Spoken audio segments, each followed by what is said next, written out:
4월의 시인 신동엽 시인은 4.19 혁명을 통과하며 이완의 혁명을 찬란한 문학적 승리로 이끌었습니다. 오늘 이 자리는 그가 남긴 4월의 정신을 오늘날의 언어와 선율로 다시 깨우는 소중한 시간이 될 것입니다. 오늘 우리 신동엽을 기리기 위해서 이 자리에 모였습니다. 지금은 BTS가 봄날이라는 똑같은 봄날이에요. 가사가 다 우리의 마음을 적시는 겁니다. 50년 전의 백설기 노래나 지금 BTS의 봄날이랑 똑같아요. 오늘 우리가 신동엽을 평가하는 것은 새삼스럽게도 다시 이달에 또 우리가 인물로 중요한 인물로 보여주실 이유는 옛날의 신동엽을 회복하기 위해서가 아닙니다. 다만 오늘의 시점에서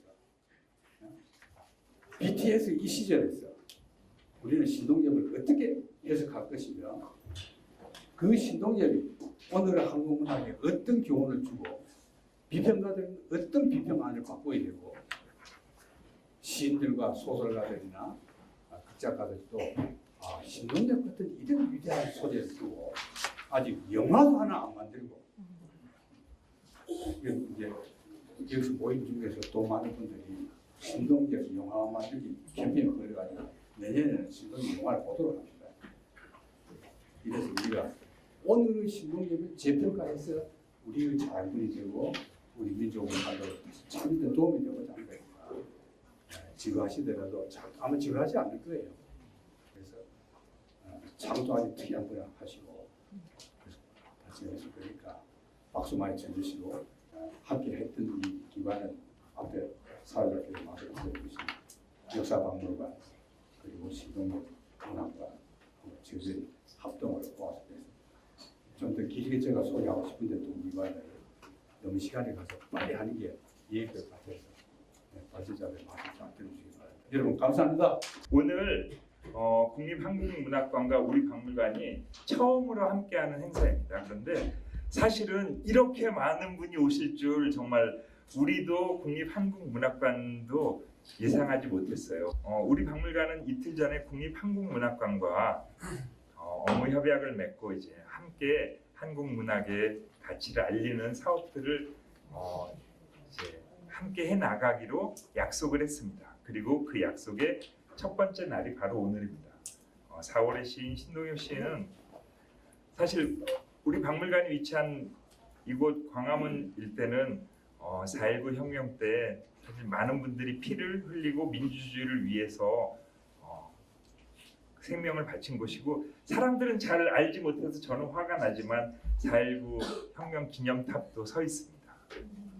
근데 그래서 특히 더 오늘 4월 신동엽 시인 그리고 한국문학과 함께하는 우리 박물관이 뜻깊은 날이고요. 이 뒤로도 국립한국문학관과 우리 한국문학의 아름다움 그리고 가치를 알리는 행사를 열심히 할 테니까 많은 응원 부탁드립니다. 1년 전까지만 해도 제 주변은 온통 환자들이었어요. 아마 아는 사람 10명 만나면 병을 30개는 학습을 하고 나야 커피 한 잔을 마실 수 있는 정도였습니다. 불과 1년밖에 안 지났는데 지구촌은 온통 세계 3차 대전에 방불하는 상황인데 제 주변에는 죽어가던 사람들이 다 살아나가지고 온갖 활기를 뿜는 통에 신동엽 문학관은 올 봄에는 굉장히 바쁜 시간들을 맞았습니다. 신동엽 시인은 1969년도에 죽었고 그러니까 이제 3년 후면 60주기를 맞습니다. 제가 생각할 때 신동엽 시를 가장 열심히 읽은 것으로 느껴지는 문익환 목사님은 신동엽 시인보다 12살 위인데 그 문익환 목사님의 참 꿈을 비는 마음은 신동엽의 술을 많이 마시고 잔 어젯밤에는 내 답가로 쓰여져 있는 시입니다. 문익환 목사님의 아름다운 사상을 펼치게 한 발바닥 사상은 신동엽 시 이 발이라고 하는 시에서 시작이 되었습니다.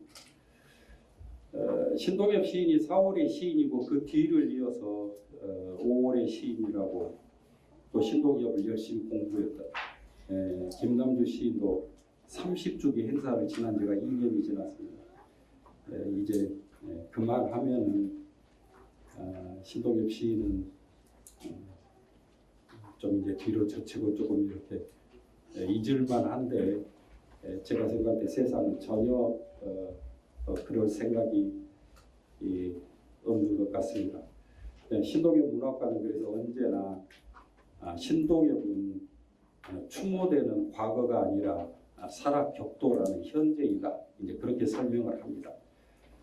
그 신동엽 시인하고 함께 문학운동을 펼치던 마지막 동지 임원영 선생님이 지금도 여전히 현역으로 국립한국문학관에 계셔서 행복합니다.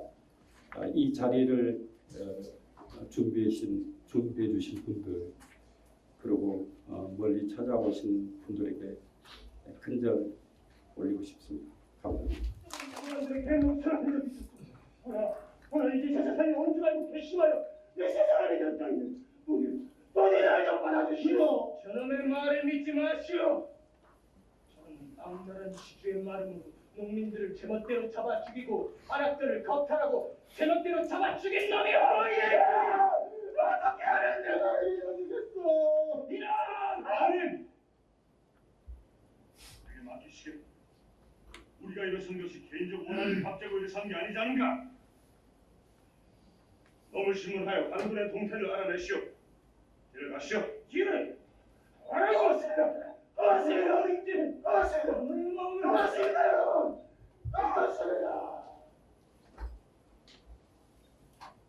우리는 조금도 나라와 인명을 해하고자 함이 아니오라. 안으로 타락하는 관리들을 베고 밖으로는 횡포한 강정의 무리를 쫓고자 함이니 4월의 시인이고 혁명의 시인이고 특히 이제 1950년대 60년대 많은 활동을 하신 시인이셔서 그 시대를 중심으로 경향신문이 어떻게 기록하고 어떻게 역사적인 평가라든가 시대를 조명했는가 이걸 얘기를 드리고자 합니다. 그러면서 공교롭게도 경향신문 폐간 사건이 4.19 혁명으로 인해서 폐간이 마무리가 되고 다시 복가되는 그런 일이 일어났습니다. 그 폐간으로 인하여 신문을 내지 못한 시기가 4일이 부족한 1년 동안이었는데요. 그 사건을 중심으로 하면서 어떻게 경향신문 폐간이 4.19 혁명과 이어지고 또 4.19 혁명의 작은 씨앗이 되었는지 그 얘기를 주로 하고자 합니다. 경향신문만큼 우리 한국 현대사와 같이 했던 신문도 크지는 않은 것 같습니다. 그 현대사를 45년 해방이라는 시점부터 시작한다고 한다면은 바로 1년이 지난 46년도에 창간돼서 올해로 80주년을 맞습니다.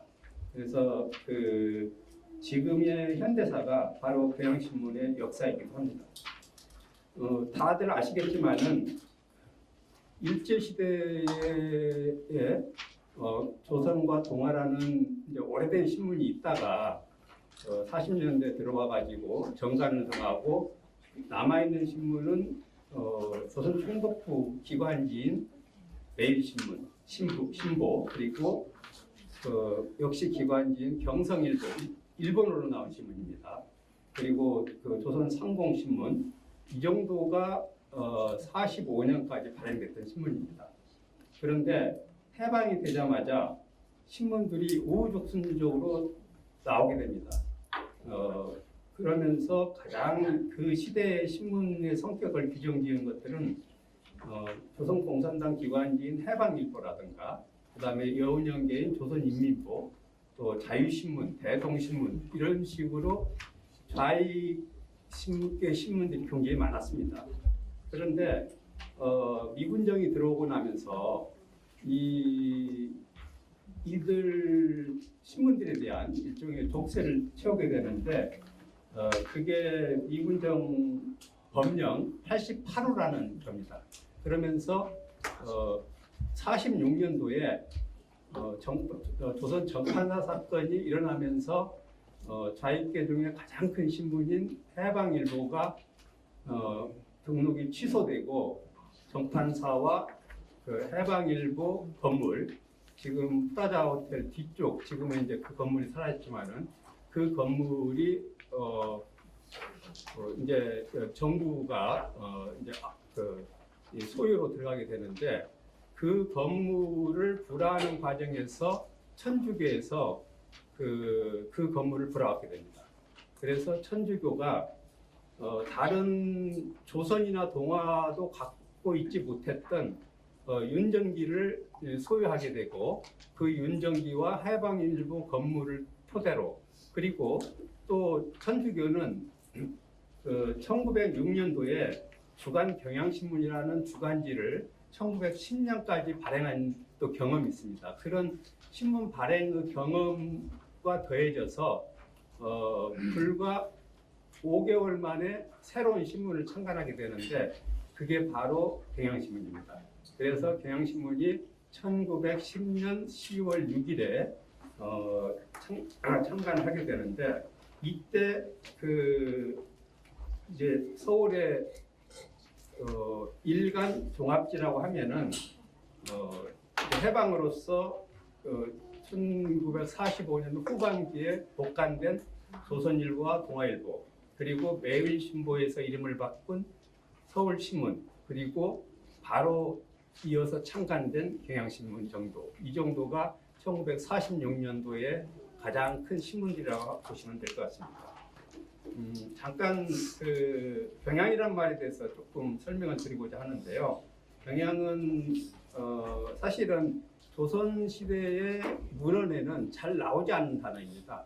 조선 시대에는 지금도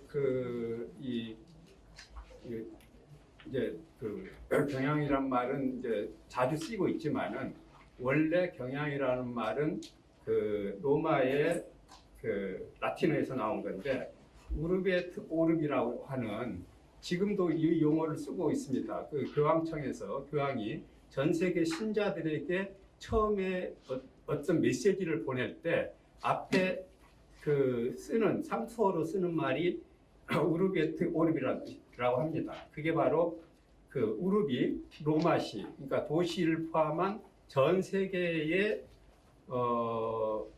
신도들에게 이런 걸 지칭할 때 쓰는 건데, 거기에서 만들어진 조어가 경향이라고, 이제 그걸 한자어로 번역할 때 경향이라고 합니다. 경향이라는 말이 한자가 없었던 것은 아닌데, 이 용어가 번역되면서 현대사에 들어와서 급속도로 많이 퍼졌다고 보시면 될 것 같습니다.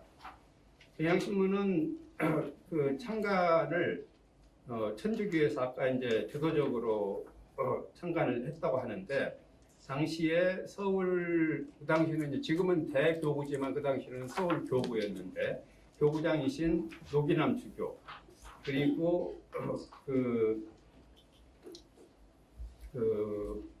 양기섭 신부, 윤영준 신부, 이런 분들이 굉장히 열정을 가지고 경향신문을 창간했고, 실질적인 편집 진용으로는 시인 정지용이 주관을 맡았고, 소설가 연상섭 선생님이 편집국장을 맡았습니다. 그래서 4개 면으로 발행을 했는데, 한 1년 만에 천주교를 기반으로 굉장히 신장세를 보이면서 1년 만에 조선, 동아, 서울신문을 능가하고 6만 2천 부를 찍었다고 합니다. 그러니까 굉장히 선풍적으로 창간 자체가 화제가 되었던 모양입니다. 이제 경향신문과 4월 혁명을 얘기할 때는 아무래도 자유당 정부하고 관계를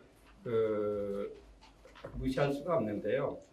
처음에 경향신문은 미군정한테 불화받은 해방일보 건물하고, 또 해방일보가 사용했던 조선정파사 사건을 가져왔던 근택 인쇄소라고 하는 큰 인쇄 시설을 갖고 있었기 때문에 그리고 그 처음부터 중도 민족 노선을 취하면서 단정 정부, 그러니까 그 수립을 사실상 지지하고 이런 과정에서 초기에는 이승만 정권과 상당히 밀월 관계까지는 아니지만은 커다란 충돌 없이 이승만 정권의 어떤 노선이라든가 방향을 지지해 왔다고 할 수 있습니다.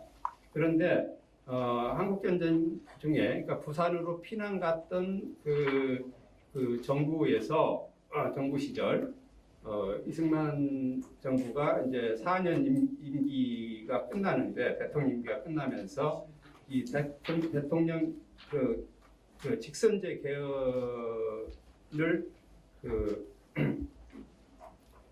그걸 이제 그 국회가 부결시키니까 이때 그 호남 지역하고 영남 일부 지역의 비상계엄을 선포하면서 국회 해산하고 그리고 직선제 개헌을 요구하는 그런 대규모 시위를 조직적으로 관제 데모를 추진합니다. 이게 이제 이른바 그러면서 그해 7월 4일 날 직선제와 국회 양원제를 절충한 발췌개헌안을 통과시키게 되는데, 이게 부산의 정치파동이라고 하는 겁니다. 이때 경향신문이 이 정권과 이 마찰을 빚으면서 서서히 어떤 대립 그런 관계를 가게 됩니다. 경향신문은 이때 이 발췌개헌안 그런 부당성을 지적하는 기사를 계속해서 내보내면서 사설이라든가 이런 칼럼을 통해서 이승만 정권을 비판하고 서서히 야당기로서의 면모를 드러냅니다. 경향신문이 야당기로서 본격 시작한 것은 대략 1955년, 56년경으로 보는데, 장면 대통령이 55년도에 민주당이 창당되고 장면 씨가 부통령이 당선되었을 때 그 장면 부통령을 지지하는 그런 야당지 역할로 돌아섭니다. 이 장면 부통령은 이 카톨릭 신자인데다가 노기남 주교하고는 그 스승 제자 관계, 나이는 3살 차이밖에 안 나지만은 장면 부통령이 3살이 많습니다. 그리고 이 이후에 12년 동안 경향신문 사장을 했던 한창우, 당시에는 부사장과는 또 수원농고 선후배라는 그런 관계 때문에 이제 장면 부통령을 이제 지지하게 되는데, 이런 장면에 대한 밀착을 자유당 정부에서는 어떤 민주당과와 경향신문과의 정치적 결속이 아닌가, 이렇게 상당히 과대 평가하는 경향을 보이고 있습니다. 장면 부통령이 46년도 9월에 이 연설 중에 피격을 당하는데, 이때 또 경향신문은 자유당 정부에 대해서 대대적인 비판을 가합니다. 그러면서 당시에 경향신문 기자 2명에 대해서 이 구속영장을 청구하는 그런 사태가 벌어지기도 합니다.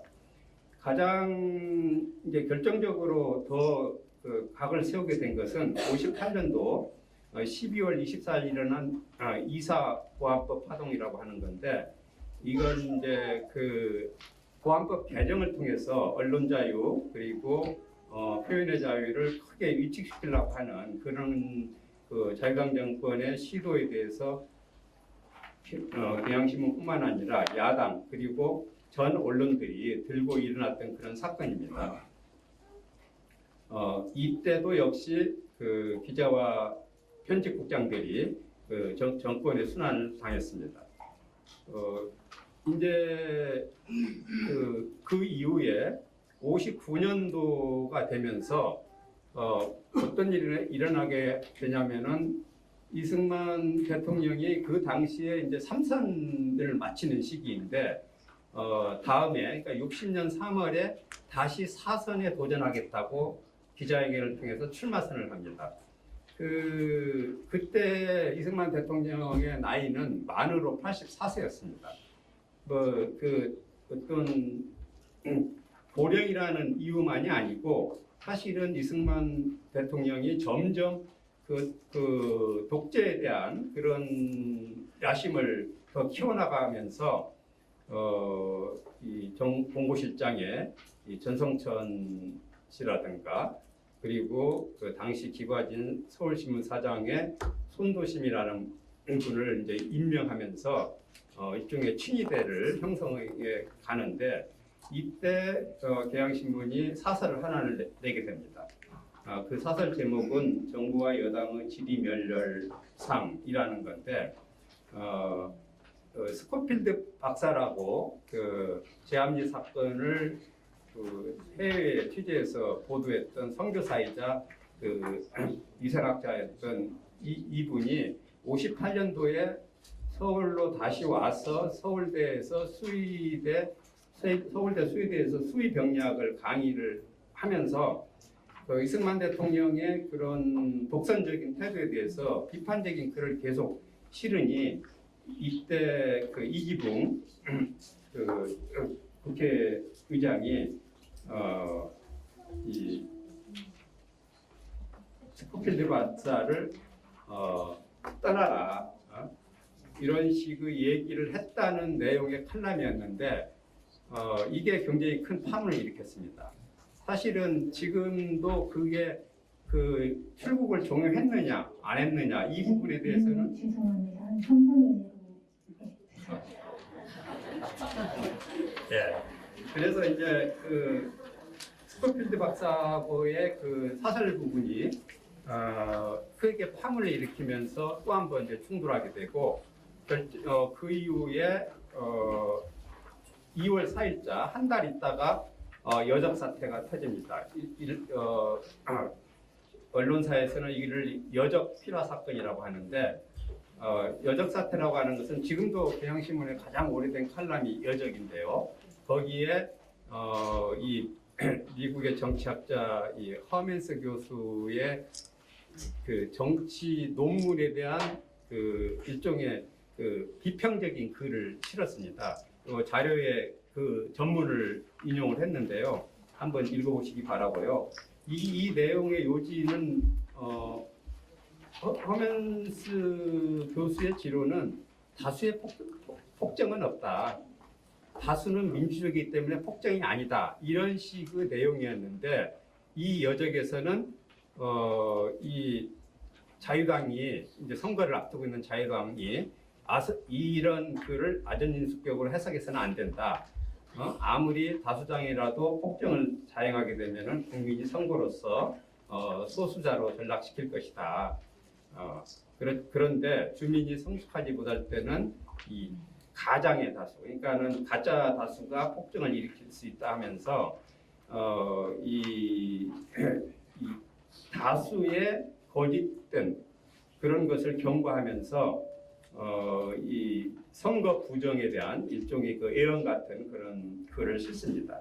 그런데 이거에 대해서 자유당 정권이 발끈하면서 가장 강도 높은 이 조치를 취합니다. 이 필자에 대해서 구속을 시도하고 편집국장도 마찬가지고요.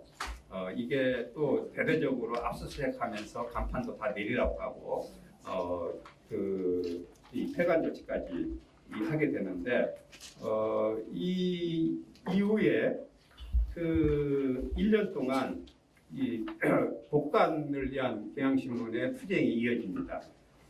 다행스럽게도 6월 27일 날 6월 26일 날 고등법원에서는 이걸 이제 그 폐간 그 집행정지에 대해서 문제가 있다고 하면서 복관해야 된다고 손을 들어줬는데 딱 그 다음 날 27일자로 하루 복관이 되고 난 뒤에 이 정부에서는 처음에는 폐관 조치였지만은 정관으로 바꾸면서 다시 이 신문을 발행하지 못하게 이어갑니다. 그러고 나서 1년 가까이 신문이 나오지 못하는데 그 과정이 경향신문뿐만 아니라 모든 언론 그리고 모든 지식인, 작가 그리고 사회 시민단체들이 들고 일어나면서 복관을 위한 투쟁을 이어가는데 이 대법원에 이 사건이 가면서 대법원에서는 또 연기하면서 이 사건에 대해서 위헌재청을 한다고 위헌재청 위원회를 구성하는 과정에서 이듬해 해를 넘긴 3월까지 이 사건이 이어집니다. 그런데 그 결정을 그때까지도 못하고 있는데 3.15 부정선거 사태가 나타나게 된 겁니다. 그러니까는 부랴부랴 그리고 4월 27일 날 이승만 대통령이 하야를 선언하니까 이 대법원에서는 이제 그 복관을 이제 그때 결정하게 되는데 이제 제가 말씀드리고 싶은 것은 이 1년간의 과정을 통해서 4.19와의 관련을 이제 몇 줄 읽는 걸로 마무리를 하겠습니다. 결국 1960년 4월 27일 경향신문은 이승만 대통령의 하야와 함께 복관이 됨으로써 언론의 승리가 곧 민주주의의 승리임을 역사에 각인시켰다. 이는 오늘날까지도 권력이 언론을 통제할 때마다 호출되는 준엄한 경고장으로 남아있다. 경향신문의 폐관과 복관 과정은 4.19 혁명의 이전의 역사, 전사라고 할 수 있다. 그것은 국민의 눈과 귀의 역할을 한 언론이 우리 현대사에서 어떻게 권력의 폭정에 맞서야 하는지를 보여준 그런 귀중한 사건이었다. 시를 쓰고자 할 때 제 사표 중에 하나가 신동엽 선생이었습니다. 그런데 그 일찍부터 그런 건 아니고요.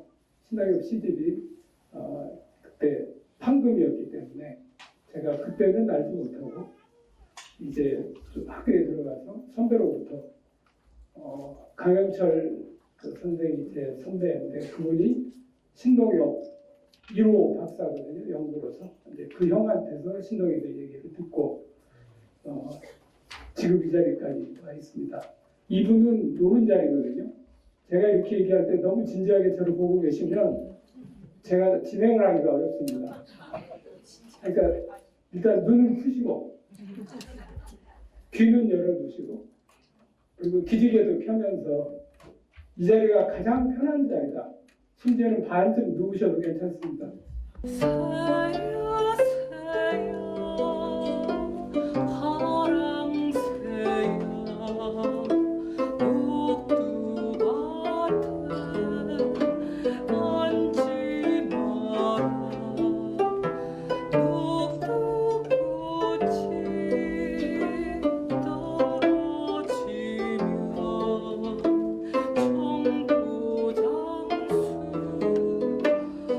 울고 간다.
좋아하였습니다.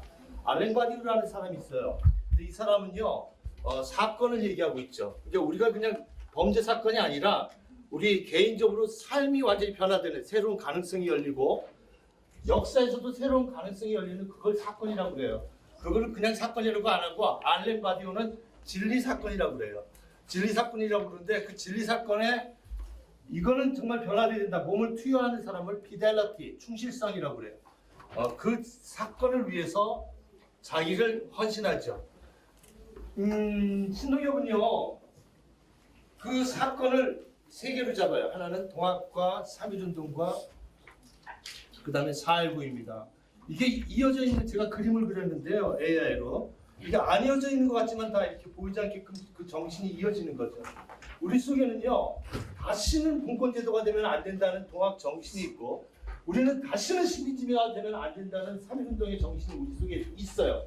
다시는 독재사회가 되면 안 된다는 생각이 있기 때문에 여의도에 간 거예요. 그게 4.19 정신이 우리에게 가르쳐 준 거예요. 그걸 뭐라고 하냐면 다 따라해 보시겠어요? 누빔점. 네. 소파에 이렇게 단추가 있어서 소파가 흘러내리지 않도록 침대가 무너지지 않도록 하는 것을 보종점 누빔점이라고 합니다. 같은 민족 혁명사적인 시각으로 정확하게 찍어낸 사람이 없었는데 그 시인에 의해서 그게 나타난 것입니다. 획기적인 놀라운 사건이에요. 이만영 선생님께서 말씀해 주셨는데 그 당시 역사가들도 이렇게 말하기 힘들고 물론 하승청의 일기라고 허남기 시인이라고 일본에서 두 개를 연결시킨 사람이 있어요. 근데 신동엽은 완전히 누빔점 고정점으로 동학혁명과 3.1운동과 4.19를 이어버립니다. 박아버린 거죠. 한국 사람이 이거 잊어버리면 안 된다. 한국 사람이라면. 그래서 그것을 시의 부지런이라고 하는데요. 이제부터 제가 이렇게 한 페이지 나오면 이렇게 땡하고 소전하면 같이 읽는 겁니다. 시작.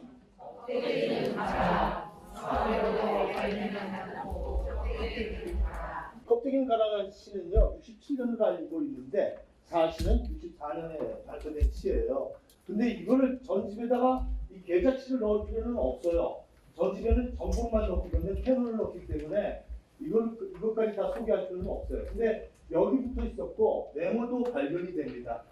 이게 이제 맨 처음에 발표된 건데요. 신동엽의 이렇게 메모입니다. 메모를 보면은 이렇게 바꿔서 이제 시를 바꿔야 되겠다 이런 것들이 보이죠. 그 껍데기는 뭐냐?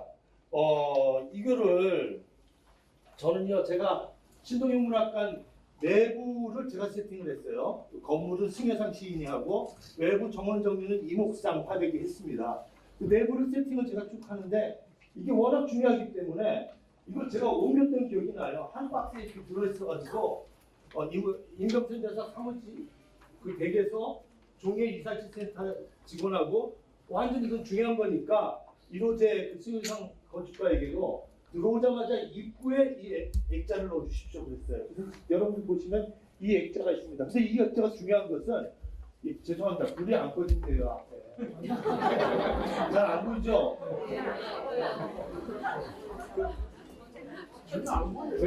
제가 강의할 때 중요한 건 자료거든요 사실은. 남이 안 가지고 있는 자료를 보여드리는데 수장 보이는 자료들이에요 이게. 근데 이거 어떡하지? 하얘가지고 있어? 그래서 이 액자가 있는데 중요한 것은 이 액자 옆에 그림이 그려 있잖아요. 그 신동엽 시인이 18살 때 그린 그림이에요. 그게 뭐냐면 대면을 읽고 그린 거죠. 이거예요. 그죠? 그래서 탈피의 호반에서 이렇게 써 있습니다. 탈피의 강가에서 이렇게 쓰여 있는데 그러니까 신동엽 시인은 이것을 읽었다는 게 맞아요. 신동엽 시인이 78년에 저희 68년 또 그 앞에 동양 라디오에서 라디오 대본을 씁니다. 근데 여러 가지 썼어요. 헤르만 헤세, 괴테, 한용운, 제가 뭐 하나하나 쓴 논문들이 있습니다. 그런데 데미안에 대해서 언급한 부분이 있어요. 데미안을 보고 데미안 헤르만 헤세 문학이 어떻고 그러니까 이것이 어떻다는 것을 우리가 생각할 수 있겠죠. 관장님이 저한테 전화 주신 거예요. 김영수. 저는 형님이라고 부르는데 김 선생 이게 왜 언제부터 붙어 있었냐고. 이 그림하고 껍데기를 달라고. 여러분 아시죠? 데미안에 보면 알을 벗고 나온다 있잖아요. 그죠? 그러니까 착상이 거기부터 된 거 아니냐고 김영수 시인이 저한테 전화를 하신 거예요. 김 선생 이거 문학관 옮길 때 이사할 때 따로 있는 거 김 선생이 넣었어? 아니에요. 이거 원래 들어가 있었어요. 이 임명선 여사도 언제부터 지금 이게 들어가 있었대, 이게 액체. 누가 넣었는지 지금 잘 모르는 상황이다. 보이셔요? 네. 잘 보이시죠? 예, 저는 안 보셔도 됩니다. 그래서 알을 깨고 나오는 껍데기. 그래서 우리 김영준 씨는 껍데기는 가나의 출발점은 18살 때로 잡아야 되지 않느냐 이렇게 얘기하면서 자아성찰 이렇게 얘기하는 거죠. 헤르만 헤세의 이 성찰과 함께 껍데기라는 이미지가 형성된 거죠. 그럼 우리가 이렇게 볼 때 이렇게 됩니다. 제가 여기 이렇게 썼는데 이걸 이렇게 서지적으로 제가 다 하나하나 검색을 해봤어요. 검토를 해보니까 요 아까 그림 옆에 있던 이 원고지는 이거 하면서 요 사이에 있던 거예요. 그러니까 여기 요게 이제 박분인데 여기 바뀐 상태로 나타나고 이 뒷부분이 변해요. 쓴 거 보면 여기 보면 맨 마지막이 이제 이따 나중에 설명하겠지만 이게 이제 상태 시즌 겁니다. 그러면 전집은 요것만 쓰면 돼요. 이걸 다 설명할 수는 없죠. 연구자들은 알고 있죠, 이거는. 그래서 이런 과정에서 껍데기는 가나라는 시가 발생했던 거죠. 이걸 볼 때 이미지 형성된 것은 1948년에 껍데기와 알맹이에 대한 이미지가 형성이 되고 역사적 체험, 아까 얘기했던 그 진실 체험, 알렌 바디우가 얘기했던 역사 새로운 가능성을 열어젖히는 단절과 혁명의 기간을 체험한 다음에 그것들을 계속해서 자기 마음에서 끌어올린 거죠. 그 다음에 34세 최초로 발표하고 이걸 계속 고치고 아까 가운데 있었던 원고지 형태로 그림 옆에 있었던 원고지죠. 그걸 했다가 52인 시집에 발표하고 그 다음에 신동엽 저집에 사후에 75년에 실린 겁니다. 제가 이걸 보여드리는 것은 이제 이 행사하면서 이걸 같이 봤으면 좋겠다는 연락을 받았어요. 그래서 제 발표에 넣겠다고 했습니다. 한 4분 정도 되는데요. 이걸 넣은 거는요. 아까 데미안처럼 젊은이들이 껍데기나 이 시를 어떻게 받아들이느냐. 와 미쳤다. 자아성찰로 받아들이고 있어요. 가사를 한번 보세요. 갑자기 딱 들어와요. 고등학생들이 그냥 멍 때리고 있는데 누가 주먹으로 팍 치는 것 같아. 진짜 딱 끄는 기분. K-pop from the 바닥에 현이치는 껍데기 미천이 머리 미쳐지기 원하지 않아 무슨 껍데기 누군가 시험이 불러오는 경쟁심안에서 헤엄쳐 저거 부딪혀 본질이 뭔지도 기억도 오지 않았다 녹주해져버린 커피 피셔 TV 화면상에 미쳐져 만나지고 개수보다 중요한 거 팔로워 가볍게 이것도 몇 앱인지 혹은 SNS에서 들려지는 무의미한 넘치같은 경쟁이지 이슈 컨셉 캐릭터 만들기에 전부 다 돼 있어 전부 back to basic dream chase 였던 내가 내 밖을 책임져도 발표는 게 많지 눈앞에 너희 랩 선생의 자격 믿어 믹스테이프 한층 없이도 여기 생각하면서 나 빌어먹는 밥벌이가 어딨지 않아 네가 잘 생각해 내가 너와 미치는 SOS 그런 back to rap 같은 곡에 내들 제낄 수 있냐고 묻는다면 나겠지 Style from the street 늘 보자 내가 네 조심 밟았지 그때 나 뭐가 똑같은 게 없어 5,000원짜리 맨투맨 초색 반바지 내 패션 감각 욕했지만 난 채워놨지 손에 진짜 내 사이 껍데기는 가고 you can never 막지 못해 껍데기는 가 알맹이만 남고 껍데기는 가 알맹이만 남고 난 거짓에서 순수함을 얻었네 난 거짓에서 순수함을 얻었어 거짓말은 나를 덮쳐 난 이제 무서워 거짓말하네 난 나를 설득하고 있어 껍데기는 갈맹이만 남고 난 내신 순수해지기를 바라고 있어 난 내신 순수해지기를 바라고 있어 이제 지워버리기를 노력한 밤짓 세우고 있지 불안에 떨며 꿈을 잃어버릴까 벌벌 나들의 나의 노력들을 무시하며 자버릴까봐 나 자신 스스로가 나에게 거짓말을 하고 있어 그 거짓말들이 나 자신에게 하는 말들이 나를 먹어버릴까봐 겁나 대학은 어떻게 떠나 나의 대학은 어떻게 질까 나 싫어 거짓말한 내 자신이 내게 쓰고 있는 이 가만히 나를 뭘까 두려워 무서워 나 또다시 내 방으로 들어가기 싫어 나를 보여주고 싶은 세상에 나도 보여주고 싶은 세상에게 떨어졌던 나에게 매사 항상 알 수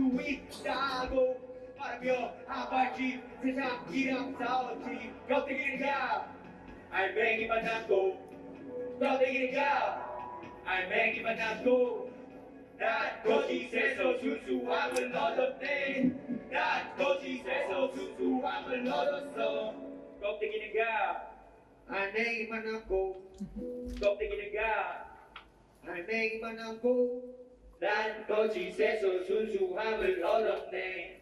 난 거짓에서 순수함을 얻었어. 네, 껍데기인가 알맹이만 남고 이 대면적인 그 어떤 자아 성찰, 로만 빌딩이죠. 자기가 헤르만 헤세는 마지막 유리아 유이스기까지 전 소설이 자기 로만 빌딩 이야기예요. 자기 자신이 어떻게 하면 인간이 성숙해가는 것인가. 전 소설이 그래요. 전체 그분 소설이. 근데 이것을 이렇게 받아들인 거죠. 여기에 자아 성찰뿐만 아니라 역사의식이 붙은 겁니다. 그래서 껍데기인가라는 시가 나옵니다. 껍데기인가라는 시를 쓰기 바로 전에 4월달에 이제 그 4.19가 일어나기 전에 4개월 전에 쓴 시가 싱싱한 눈동자를 위하여라는 시예요. 거기 보면은 이렇게 우리 10만 명이 토막 생활을 하고 있었습니다. 50년대, 60년대. 토막은 여러분 아시죠?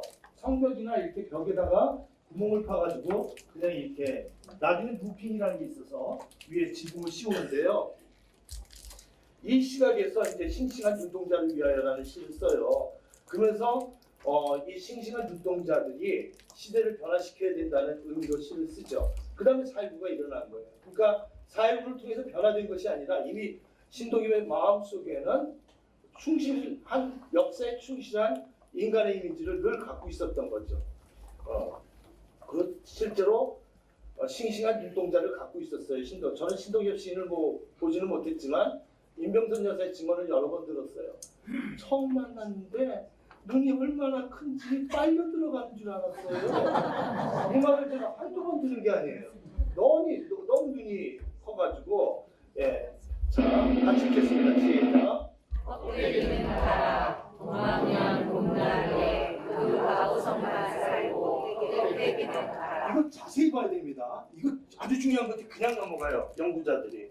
자, 동학년이 나와요. 이거 맨 처음에는 이 64년 번에는 동학도라고 썼어요. 그러면요, 앵겔스가 얘기했는데 도이치 리볼루션, 피젠트 리볼루션, 그 독일의 농민혁명 비슷한 게 있어요. 거꾸로는 기독교 혁명이었어요. 로만 카톨릭에 대한 개신교들이 로만 카톨릭에 저항하는 혁명이었는데, 근데 앵겔스가 봤을 때 그게 문제가 아니다. 껍데기가 종교였지 본질적인 건 로마에 대한 경제적인 억압이었다. 세금을 엄청나게 로마에 보내야 되는 거거든요. 그러니까 이게 지금 동학이라고 이렇게 쓰니까 신동이 생각하기에 이게 동학 농민혁명이었는데 그 동학연으로 바꾸면 엄청나게 의미가 커지는 거예요. 청일전쟁도 들어가고 반일에세도 들어가고 동학이라고 얘기하면 종교전쟁이 돼버리는 거예요. 이게. 그래서 제목도 바꾸고 그 다음에 남고가 아니라 살고잖아요. 남고가 아니고 살고라는 건 굉장히 중요한 겁니다. 남고는 그냥 과거에 그냥 박제되는 것인데 사는 건 지금 우리가 같이 사는 거예요. 중요한 건 아우성이라는 거예요. 같이 해볼까요? 곰나루. 곰나루는요. 웅진을 곰나루라고 했어요. 옛날에. 웅진. 웅진이 지금 어디죠? 공주입니다. 공주의 아우성 뭐예요? 우금치의 아우성이에요. 우금치의 아우성입니다. 그건 한 몇 명이 죽었는지 1만 명에서 3만 5천 명이 이렇게 추정돼요. 지금도 뼈가 계속 나옵니다. 이겁니다. 그러니까 그냥 우리가 생각할 때 그냥 거기 곰나루가 그냥 나루에 그냥 피라미드들이 모인 거 아니야? 그게 아니에요. 엄청난 사람들이 죽은 거예요. 그래서 3만 명 이상 기관포로 그냥 막 일본 사람들의 초금과 이런 걸로 죽은 거죠. 그런데 중요한 것은 여기서 패배로 읽으면 안 돼요. 알렌 바디에 의하면 희생된 자들은 항상 얘기한 거 그대로예요. 죽은 사람이 산 사람을 살린다. 죽은 과거가 현재를 살린다. 그거죠. 이걸 그 얘기를 김수영 시인이 정확히 얘기했어요. 김수영 시인이 뭐라고 얘기했냐면 읽어보실까요? 시작. 이런 연결은 그의 특기이다. 동학 후 고구려 사망 같은 그의 고대의 귀인은 예이치의 비잔팀을 연상시킨다. 김수영 시인은 김수영 자기가 안 가지고 있는 고대사 정보를 신동엽이 자유롭게 발휘하는 거에 약간 컴플렉스나 부러움을 느꼈던 것 같아요. 이런 문장들이 좀 나오죠. 마지막 중요한 부분입니다. 이거 보실까요? 시작. 다른 미래의 이전의 영광 정확히 알고 있죠. 김수영 씨는 정확히 알고 있었어요. 이 시인은 우금치의 아우성이 죽음의 아우성이 아니라 그 울음으로 인해서 혁명적 낙관주의가 일어나고 혁명적 낭만주의가 일어나서 읽는 사람으로 하여금 미래에 대한 비전과 연관성을 제시할 것이다. 이걸 알아보겠습니다. 시작. 그리하여 다시 껍데기는 가라. 이곳에선 두 가스와 무고관리에 놓은 아사냐가 중립의 최초 앞에 서서 부끄러움 빛내며 말절할지니. 네, 이겁니다. 아사들과 아사냐인데, 네, 이게 공락제예요. 신동엽 생가에서 걸어서 10분, 15분 합니다. 제가 신동엽 문학게임 할 때는 꼭 여기를 안내해요. 굉장히 유명합니다. 여기 드라마에도 나오죠? 서동엽이라고 드라마 있었죠? 그죠? 그 사랑의 관계를 신동엽은 알았을 것이고, 그 다음에 금강의 서동엽 얘기가 나와요. 신동엽의 모든 작품에는 남자와 여자가 등장합니다. 모든 작품에. 아사냐와 아사냐가 등장하고, 그 입술에 파인 그늘에서는 국적을 알지 못한 두 사람의 군인이 등장하고, 그죠? 그 다음에 금강에서도 인진아가 등장하고, 그죠? 남자 주인공이 중요합니다. 그런데 이것은 그냥 표현이 아니라 시집을 이렇게 썼어요. 아사냐라고 쓰고 자기가 시집을 내고. 이 아사냐는요, 분단을 극복하고 만남의 상징이에요. 그러니까 아사들과 아사냐가 중립의 초래점. 그러니까 통일론이 여기 들어가는 거예요. 중립이라는 단어는 이게 굉장히 중요한 중립론인데요. 중립을 여러분 조선시대부터 고종시대 이전부터 중립을 이야기했어요. 우리나라가 중립국이 돼야 된다. 그리고 고종도 그거를 갖다가 일서로 보내기도 하고, 뭐 중립론은 굉장히 많죠. 한번 신문 클릭해보세요. 엄청나게 많이 나요. 4.19 이후에 중요한 태제 중에 하나가 뭐냐면 고려대학교에서 학생들이 회의하는데 중립으로 통일해야 된다. 그걸 학생들이 얘기를 해요. 근데 문제는 5.16 일어나면서 중립 토론하는 사람들은 빨갱이를 모으기 시작합니다. 그래서 제가 써놨는데 신문 클릭해서 보세요. 옛날 신문. 엄청나게 잡혀가더라. 중립 얘기하는 사람. 그때 신동엽이 이거 얘기하는 거예요. 중립의 초를 청하면서. 이건 나 잡아가시오. 이런 뜻이에요. 거의. 그래서 아사들과 아사냐가 만나듯이 우리가 분단을 극복해야 되고, 세계에는 우리가 중립을 선포해야 된다. 혹자 여러분들은 중립국 그러면 스위스하고 오스트리아만 하는데, 여러분 비동맹 그건 영세 중립국이고, 비동맹 중립국은 여러분 스웨덴, 노르웨이, 벨기에 이런 동맹에 가입하지 않은 겁니다. 나토나 이런데. 그런 거에서 아직도 이런 중립국이 많습니다. 자, 그래서 이렇게 중립을 반대하는 반대 성명 발표하고 5.16 이후에는 많은 사람들이 잡혀갔죠. 마지막입니다. 시작. 껍데기는 가라. 항상 똑같은 그 모든 세부치는 가라. 네, 한라에서 백두까지입니다. 이 유명한 문장이 여기서 나옵니다. 수많은 노래 한라에서 백두까지 80년대 노래 많이 나오는데요. 중요한 것은 맨 마지막이 모든 세부치는 가라에서 글자가 붙어요. 그 다음에 쉼표가 붙는 겁니다. 그러니까 우리가 시를 쓰고 글을 쓸 때 저는 굉장히 강조하는데 점 하나가 얼마나 중요한지 몰라요. 없을 때 그냥 모든 세부치는 가라, 그 모든 세부치는 가라. 이 퍼즈가 굉장히 중요한 강조거든요. 그 모든 쇠에서 떨어지는 거예요, 강조가. 그래서 리듬의 법칙을 완전히 체험해서 마지막 번에선 그 모든 쇠 붙이는 가라로 냈습니다. 김수영 시인은 신동엽을 굉장히 높이 평가하고, 조동일 젊은 평론가 조동일은 그 당시에 이제 아주 든든한 평론가였죠. 4.19를 제대로 파악한 시인은 3명밖에 없었다. 한 명은 박두진의 우리는 우리들의 깃발을 내릴 것이 아니다 이거하고, 그 다음에 김수영 시인의 어느 날 공공을 나서며, 그 다음에 신동엽의 껍데기는 가라를 하면서 길게 분석합니다. 제가 마지막 발표 부분에 이걸 넣었습니다. 서울은 갈아엎는다. 시작. 서울은 갈아엎는 날 일어섰다. 이 시를 좀 해석해야 되는데, 이거는요 4.19가 과거의 것이 아니라 우리 삶에서, 우리 가족에서, 우리 일터에서 매일매일 영원히 일어나야 된다는 그런 시예요.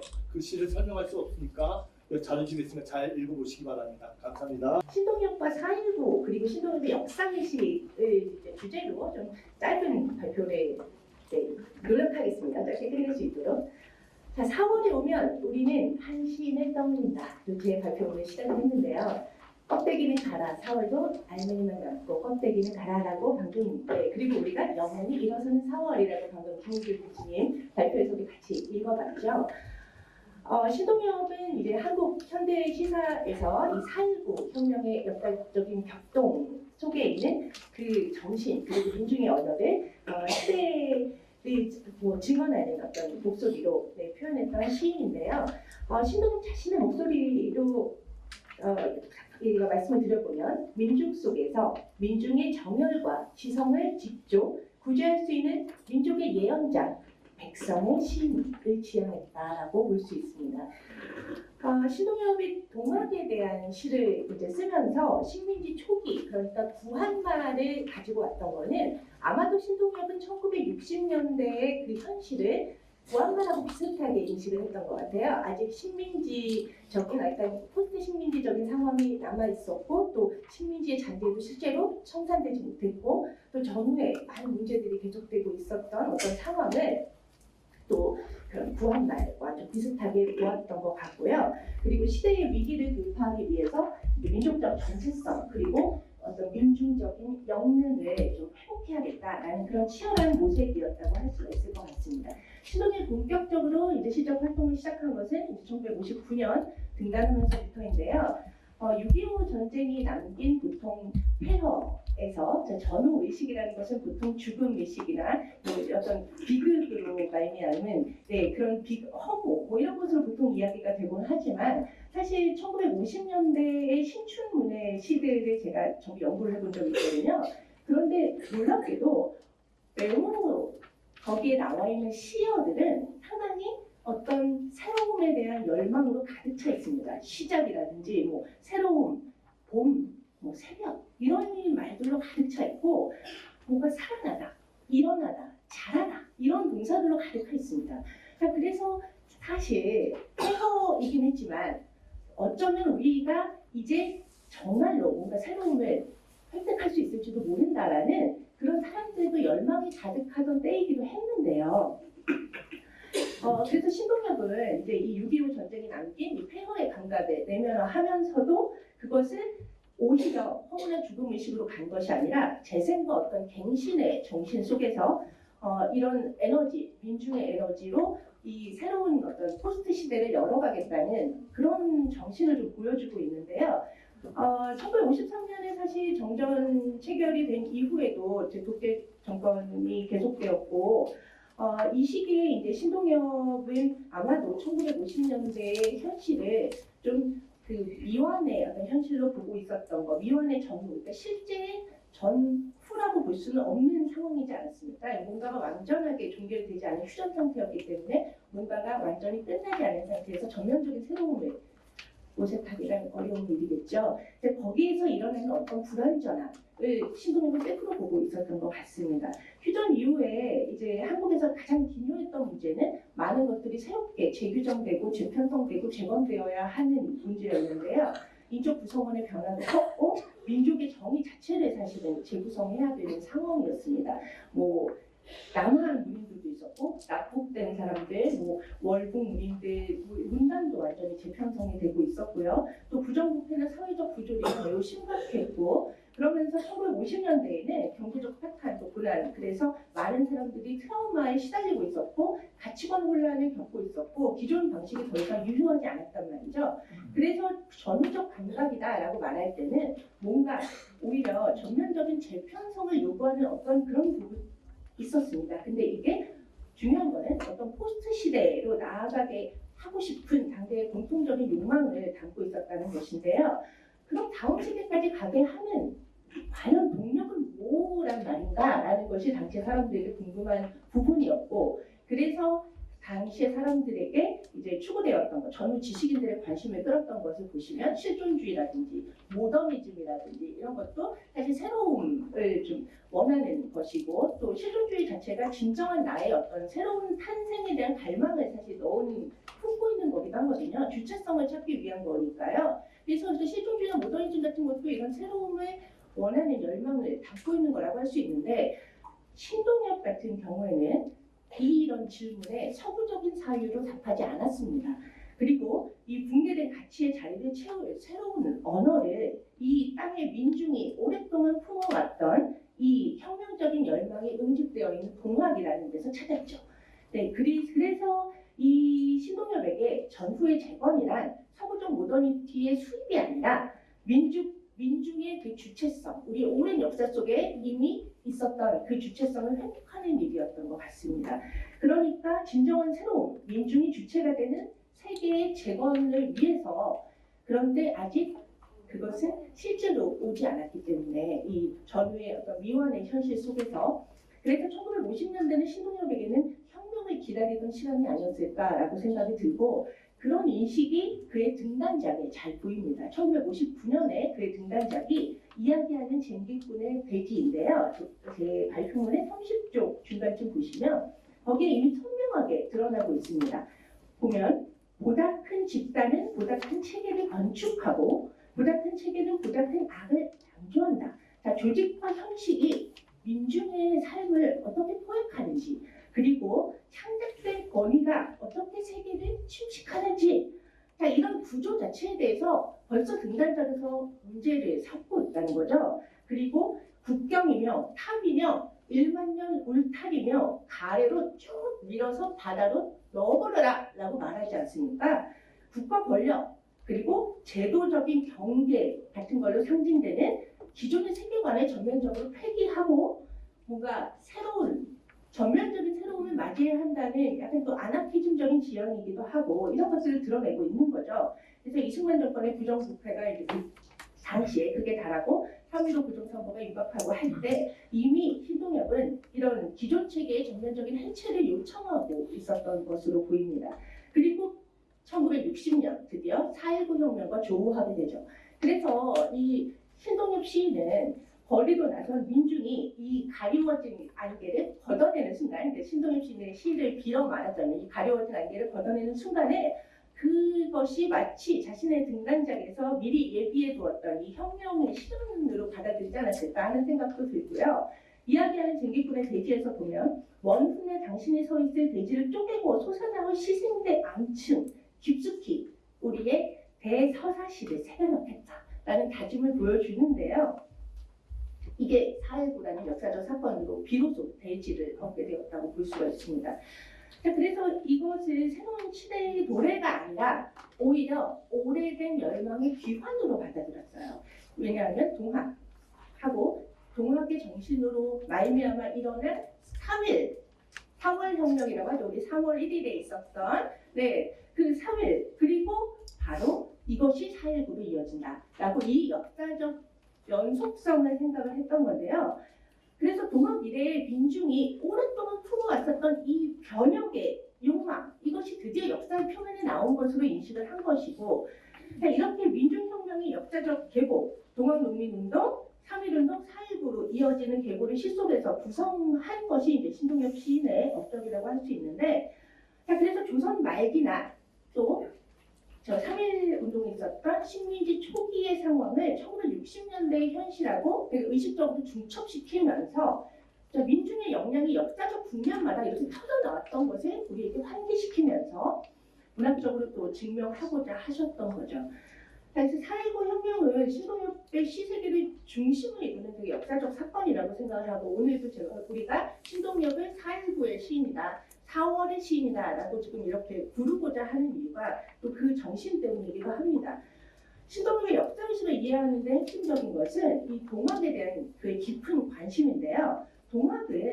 동학하고 또 천도교는 당시에 이제 식민지 시대에 식민지에는 공론장이라는 게 사실 가능하지가 않았겠죠. 자, 그런데 이 공론장이 불가능했던 시기에 종교적인 공론장을 만들었고, 농촌 마을에 살아있는 조직을 만들었고 했던 것이 동학과 천도교가 한 일이란 말이에요. 그래서 3.1운동이라는 혁명적인 사건이 일어날 수 있도록 그 기반을 만든 게 바로 동학이라고 할 수 있는 거죠. 그러니까 혁명이라는 것은 아까도 무한혁명, 계속 깃발을 들어야 된다라는 박두진 씨도 김은교 교수님이 얘기하셨지만, 혁명은 일회적 사건이 아니라 지속적이고 장기적인 과정으로 우리는 인식하고 맞닿아 있는 건데요. 레이먼드 윌리엄스의 기나긴 혁명이라고 하는 책이 있습니다. 그 기나긴 혁명에서 무슨 말을 하냐면요. 혁명은 계속되어야 하는 기나긴 혁명, 혁명이어야 하는데 혁명에 돌입하는 모든 사회에서 자 이걸로 충분해 하는 속삭임이 계속해서 되풀이해서 속삭여지고 있다는 것입니다. 자, 그래서 신동엽은 역사를 이어지는 걸로 인식을 했고 이 가고 농민운동하고 4월 혁명의 정신을 끝나지 않은 것으로 가시화시키려고 했다라고 생각합니다. 문화나 방법론의 대척을 위하여에서 31쪽 마지막 부분인데요. 박혁것의 탄생 설화를 원시적 무계급 사회에서 유계급 왕족 세습 사회로 이행한 모먼트로 분석을 했거든요. 신동엽 시인이. 그러면서 식민사학의 신화화 전략을 좀 비판했는데요. 이렇게 역사 분석이 곧 현재를 비판하는 방식이었다는 거죠. 그래서 역사를 가져와서 현재를 비판하고 말하고 또 현재를 문제를 해결할 수 있는 방법으로 생각을 했다라는 거고요. 동학농민운동도 사회 구조를 타파하고 새로운 세상이 열어가기 위한 거였으니까요. 자생적으로 일어난 거였죠. 사회운동도 마찬가지였고 당시 이제 이런 60년대 여러 문제들이 5.16 사실은 또 군사 정변으로 인해서 4.19 정신이 좌절되어 버렸다라는 것도 사실이기 때문에 이런 일들로 인해서 신동엽은 이 오지 않은 전후라는 이 미원 상태를 인식을 했던 것 같고요. 이 오지 않은 전후라는 말은 이제 김철 선생님의 책에 나오는데 31쪽 마지막에 각주 34에 보시면 있는데요. 김철은 김수영이 1966년에 일본어로 발표한 시작 노트가 반공과 반이라는 이중의 어가 말에 짓눌렸던 현실에 대한 저항이었고 해방 이후에도 삭제되지 않고 남아있었던 자기 안에 어떤 식민지성, 혼종성, 이념적인 불순성 이런 거를 토로한 거라고 했거든요. 그러니까 사실은 전쟁이 끝났다라고 하면서 서둘러 덮어버리려고 하는 많은 것들 마치 다 청산된 것처럼 간주하는 많은 것들 때문에 그 끝났다라는 선언 때문에 오히려 수반되는 여러 문제들을 비판하면서 이 오지 않은 전후라는 얘기를 하신 거거든요. 한국 사회가 휴전 상태에 머물러 있으면서 사실상 전쟁이 종료되지 않았음에도 불구하고 전후로 규정하면서 이미 아직 청산되지 않은 많은 것들을 더 이상 얘기하지 않게 되는 그런 문제들을 이야기했습니다. 그러니까 신동엽은 이런 것들이 아직 끝나지 않았다. 계속되고 있다. 역사도 계속된다.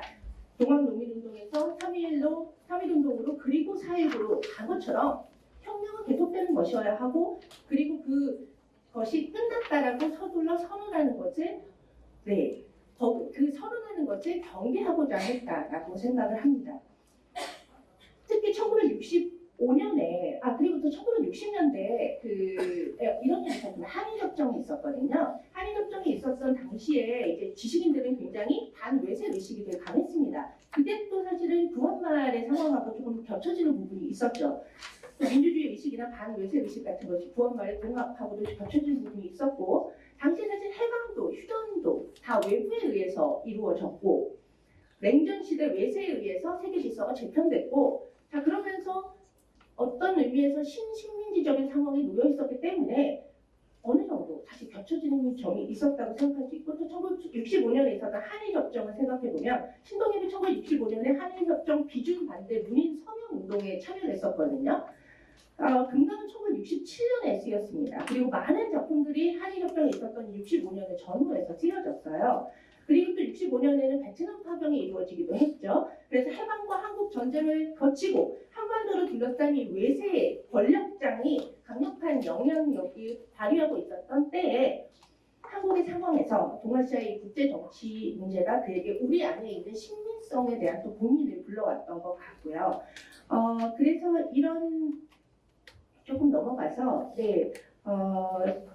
오늘날 이제 사실은 다시 또 신민족주의가 재현되고 있다 이런 얘기들도 지금 나오는 지금 상황인데 이런 민중적 사회적인 상상력을 통해서 우리에게 지금 4월은 살아있다라는 것을 신동엽 시인은 환기시키는 것 같습니다. 그리고 혁명은 지나긴 혁명이 되어야 한다라는 사실 그걸 우리에게 다시 깨우쳐주는 부분이 있고요. 그래서 신동엽 시는 이 사회적 상상력으로 이것을 승화시킴으로써 4.19 정신을 문학적으로 계승했다라고 볼 수 있을 것 같고요. 마지막으로 신동엽의 봄은 어디가 봄이지 않습니까? 봄은이라고 하는 시를 잠깐 읊으면서 이제 끝내고 싶습니다. 봄은 너그럽고 빛나는 봄의 그 눈짓은 제주에서 두만까지 우리가 디딘 아름다운 논밭에서 움튼다. 겨울은 바다와 대륙 밖에서 그 매운 눈보라 몰고 왔지만 이제 올 너그러운 봄은 상천리 마을마다 우리들 가슴에서 움트리라. 자, 여기에서 중요한 거는 우리들 가슴인데요. 그래서 우리들의 가슴에서 봄이 움튼다라고 하고 있습니다. 이 우리라는 말은 신동엽은 공동체에서 희망을 찾았던 것 같습니다. 신동엽은 전경인이라는 것의 이상이 실현되는 회복된 공동체 사회를 꿈꿨습니다. 그리고 공동체의 가능성에 기대를 걸었는데요. 민중이 주인이 되는 나라, 자유와 평등과 평화와 풍요로 가득 찬 그런 현실을 꿈꾸었습니다.